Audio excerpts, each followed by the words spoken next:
Malam itu di asrama Universitas Indonesia Depok yang sepi, Rea mendorong tubuh Ikri dengan kasar hingga punggungnya membentur lemari kecil, sambil berteriak marah, "Kasur ini milikku dari awal semester. Kamu yang baru pindah harus tidur di lantai saja." Ikri yang lebih ramping tapi tegar balas menarik selimut tebal itu dengan senyum sinis, "Kamu pikir aku akan menyerah begitu saja, Rea? Kita sama-sama asisten dosen, haknya setara." Tapi pagi harinya, saat matahari pertama menyusup lewat jendela kecil, keduanya terbangun dalam posisi yang tak terduga. Rea memeluk pinggang Ikri dari belakang, napas mereka bercampur dalam diam yang mencekam. Hati keduanya berdegup kencang, bingung dan malu yang tak bisa dijelaskan. Rea, pria 25 tahun asal Surabaya dengan rambut hitam lurus dan postur tinggi tegap, duduk tegak di tepi kasur sambil mengusap wajahnya.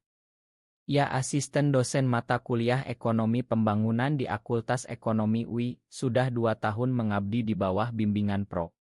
Surya. Keluarganya di Surabaya sangat konservatif, ayahnya seorang ustadz kecil dan ibunya selalu menekankan pernikahan dengan gadis baik-baik. Ikri, 24 tahun dari Jakarta, lebih urban dengan kacamata tipis dan senyum yang sering menyembunyikan kegelisahan. Ia baru pindah ke asrama karena renovasi gedung dosen muda, dan kamar kecil ini hanya punya satu kasur karena banjir bandang bulan lalu membuat banyak ruangan rusak. Mereka berdua terpaksa berbagi karena tidak ada pilihan lain dari pihak asrama. Sepanjang pagi itu, suasana kamar penuh ketegangan. Rea pergi ke kelas lebih awal, meninggalkan Ikri yang masih duduk termenung. "Ini hanya kelelahan," gumam Ikri pada dirinya sendiri sambil memandang cermin kecil di dinding. Tapi dalam hati ia tahu ada sesuatu yang bergeser sejak malam tadi. Di kampus, mereka bertemu lagi di ruang dosen. Prof.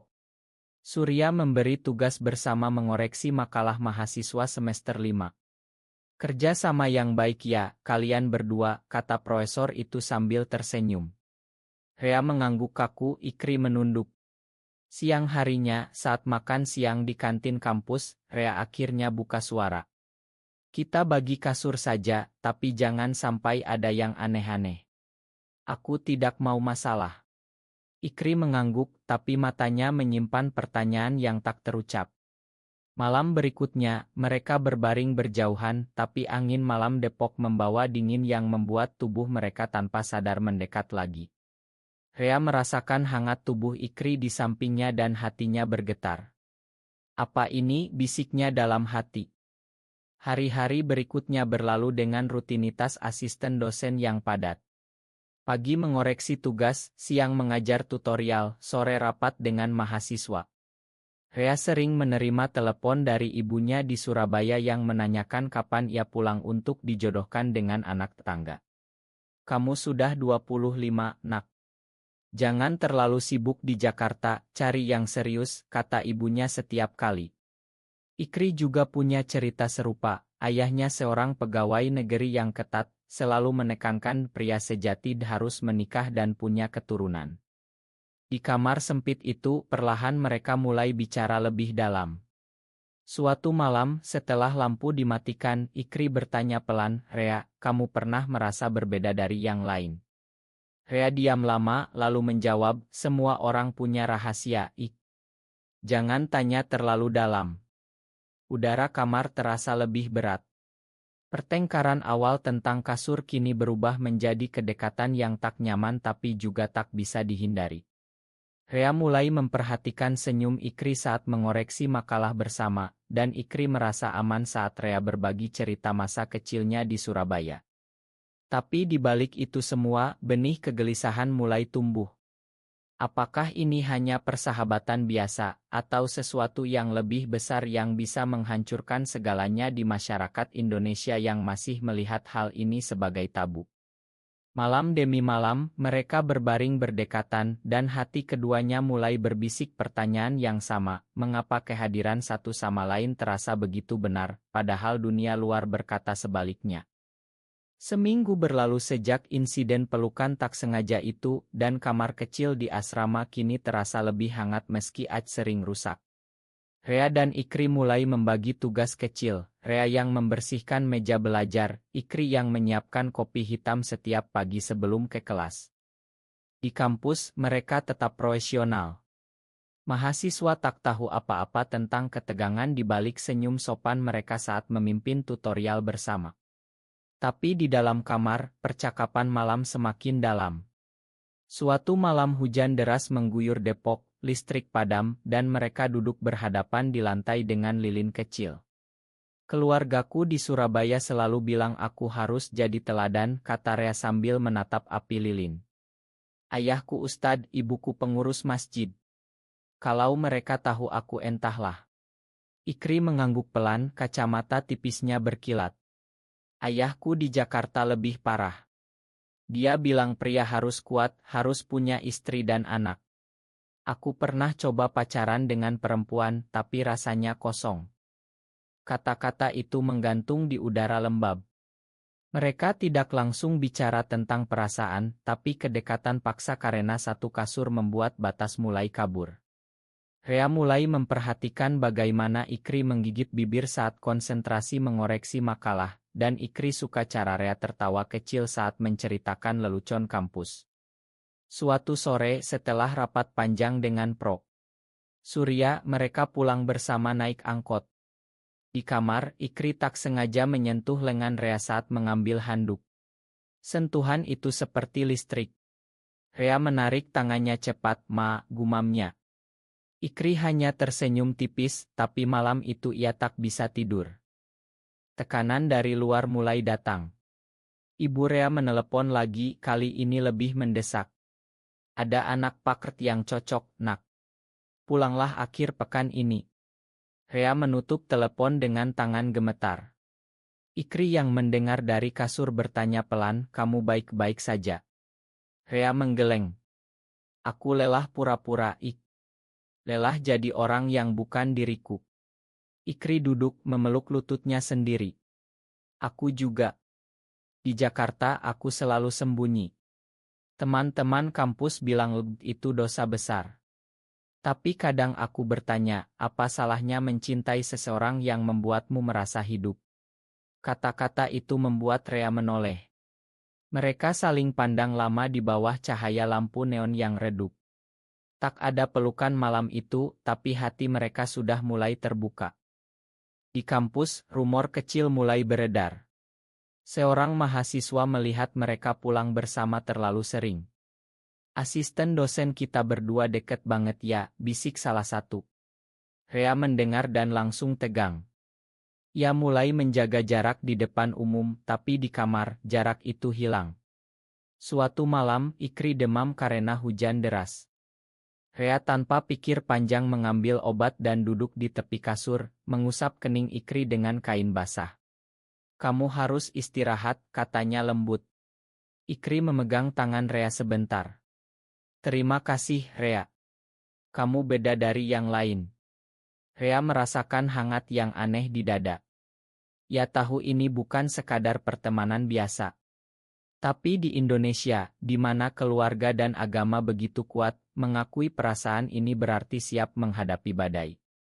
Malam itu, saat Ikri tertidur, Rea berbaring di sampingnya dan untuk pertama kali mengakui dalam hati, ia mulai jatuh cinta pada rekan sekamarnya sendiri. Kedekatan mereka semakin terasa nyata saat semester memasuki tengah.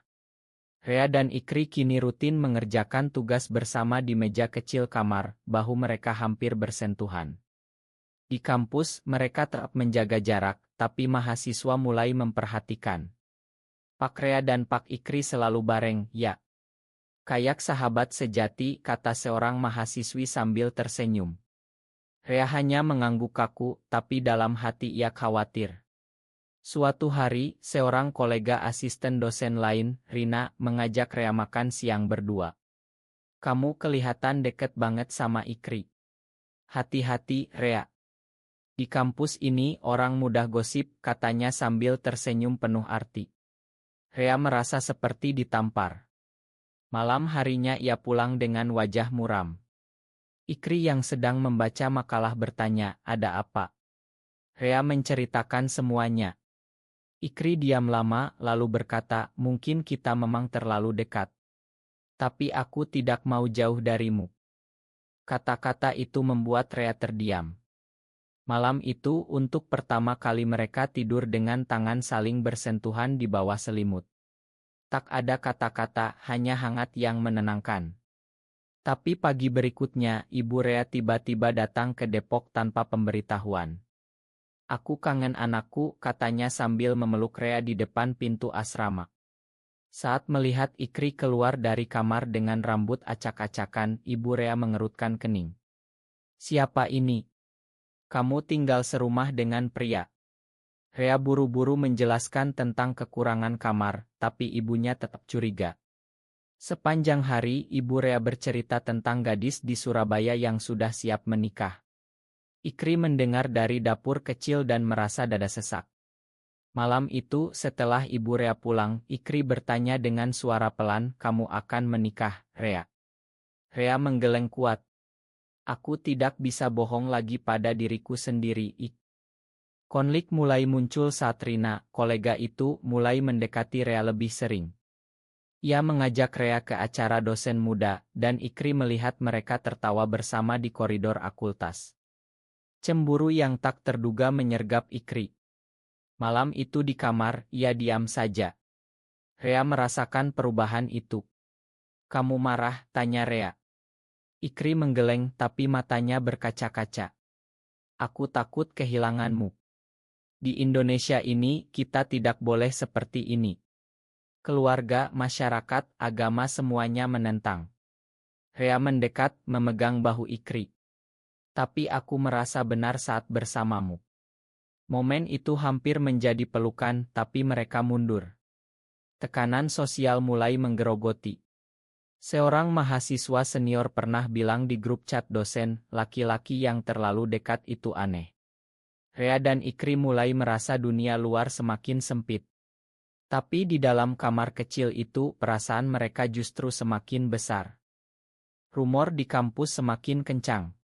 Seorang dosen senior memanggil Rea dan Ikri ke ruangan pribadi. Kalian berdua terlalu sering bersama. Ingat, di UI ini kami menjaga nama baik. Jangan sampai ada yang salah paham. Kata-kata itu seperti pisau. Rea pulang dengan tangan gemetar. Di kamar, ia meledak pada Ikri. Ini semua karena kita berbagi kasur. Kalau tidak, tidak akan seperti ini. Ikri balas dengan suara tinggi, kamu yang mulai dekat dulu. Sekarang salahkan aku. Pertengkaran malam itu lebih hebat dari pertama kali. Rea tidur di lantai, Ikri di kasur. Keesokan harinya, Ikri memutuskan pindah sementara ke kamar teman lain. Rea merasa kosong. Tanpa Ikri, kamar terasa terlalu besar dan dingin. Ia mulai menyadari betapa pentingnya kehadiran itu. Di tengah krisis itu, keluarga Ikri datang berkunjung. Ayahnya yang ketat langsung menanyakan, kamu tinggal dengan siapa sekarang? Ikri bohong, tapi hati kecilnya menjerit. Saat ia kembali ke kamar Rea malam itu untuk mengambil barang, Rea sudah menunggu dengan mata merah. Jangan pergi, Ik. Aku butuh kamu. Ikri terdiam. Mereka akhirnya berpelukan erat untuk pertama kali dengan sadar. Tak ada kata-kata, hanya air mata yang jatuh. Tapi pagi harinya, Rina menelepon Rea dan mengatakan ada gosip bahwa mereka lebih dari teman. Rea panik. Ia memilih menjauh lagi, mengatakan pada Ikri, kita harus berhenti. Ini tidak benar. Ikri merasa dikhianati. Ia pindah benar-benar ke kamar lain. Selama 2 minggu mereka hanya bertemu di kelas dan menghindari pandangan. Rea menderita diam-diam, ia kehilangan nafsu makan, sering termenung di taman kampus. Ikri juga, tapi ia mencoba fokus pada tugas. Suatu hari, mahasiswa aurit mereka, seorang anak yatim piatu, datang minta bantuan skripsi. Rea dan Ikri terpaksa bekerja sama lagi. Di ruang tutorial kosong, mereka akhirnya bicara. Aku salah, Ik. Aku takut, kata Rea. Ikri menatapnya lama. Aku juga takut. Tapi lari dari perasaan ini lebih sakit. Momen itu menjadi titik balik. Mereka tidak langsung kembali ke kamar bersama, tapi benih pengampunan sudah tumbuh. Tekanan keluarga semakin berat, Ibu Rea mengirim foto gadis calon istri. Rea menghapusnya dengan tangan gemetar. Di Indonesia yang konservatif, pilihan mereka terasa seperti melawan arus besar. Tapi untuk pertama kali, mereka merasa siap menghadapi bersama. Puncak krisis datang saat libur akhir pekan. Rea dipaksa pulang ke Surabaya oleh ibunya. Di sana, keluarga besar sudah menyiapkan pertemuan dengan calon pengantin. Rea duduk di ruang tamu sambil menahan air mata. "Aku tidak bisa, Bu. Aku suka pria." Kata-kata itu keluar begitu saja. Rumah langsung hening. Ayahnya marah besar, ibunya menangis. Rea pulang ke Depok dengan hati hancur. Di stasiun, Ikri sudah menunggu tanpa diminta. Mereka berpelukan di tengah keramaian, tak peduli orang memandang. "Aku sudah bilang pada keluargaku," bisik Rea. Ikri memeluk lebih erat. "Kita hadapi bersama." Kembali di kamar asrama, mereka menghabiskan malam bicara sampai subuh. Ikri menceritakan masa kecilnya yang penuh tekanan agama di Jakarta, Rea tentang mimpi yang selama ini ia kubur. Mereka memutuskan untuk tidak lagi sembunyi di kampus. Tapi masyarakat tidak mudah. Rina menyebarkan gosip lebih jauh, dan Prof. Surya memanggil mereka lagi. "Saya tidak peduli rumor, tapi kalau ini benar, kalian harus siap dengan konsekuensinya." Di Indonesia ini masih sulit. Rea dan Ikri mengangguk. Mereka memilih tetap di UI, tetap jadi asisten dosen yang baik, tapi hati mereka kini bersatu. Suatu malam di taman kampus yang sepi, di bawah pohon besar, Rea berlutut dan berkata, "Ikri, aku cinta padamu. Bukan karena kasur, bukan karena terpaksa. Karena kamu membuatku jadi diri sendiri." Ikri tersenyum dengan air mata. Mereka berpelukan lama, merasakan kelegaan setelah berbulan-bulan perjuangan. Tapi badai belum berakhir, ayah Ikri menelepon marah setelah mendengar kabar dari teman. "Kamu mengecewakan aku," teriaknya. Ikri menutup telepon dengan tangan gemetar, tapi Rea ada di sampingnya. Setahun kemudian, Rea dan Ikri masih tinggal di kamar yang sama, tapi kini kasur itu terasa seperti rumah. Mereka lulus sebagai asisten dosen tetap, dan meski keluarga masih berjuang menerima, keduanya sudah menemukan kekuatan dalam satu sama lain. Di kampus, mereka tetap profesional, tapi di luar, mereka berjalan beriringan di Taman UI dengan senyum yang tak lagi disembunyikan. Masyarakat Indonesia masih banyak yang menatap aneh, tapi Rea dan Ikri sudah belajar bahwa cinta sejati tidak perlu persetujuan semua orang. Mereka mendirikan kelompok kecil dukungan untuk mahasiswa yang merasa berbeda, membantu mereka menghadapi krisis identitas tanpa paksaan. Suatu sore cerah, di taman kampus yang sama tempat pengakuan dulu, mereka duduk berdua memandang matahari terbenam. Rea memegang tangan Ikri. "Terima kasih sudah bertahan bersamaku." Ikri tersenyum. "Kita saling menyelamatkan." Perjalanan dari pertengkaran kasur hingga pelukan ini mengajarkan mereka tentang pengorbanan, pengertian, dan keberanian menghadapi dunia. Keluarga mulai melunak pelan-pelan, Ibu Rea bahkan mengirim pesan, "Aku coba pahami, Nak. Itu sudah cukup." Benarkah bahwa mengikuti norma masyarakat selalu benar, atau justru jujur pada perasaan hati yang membuat hidup lebih bermakna?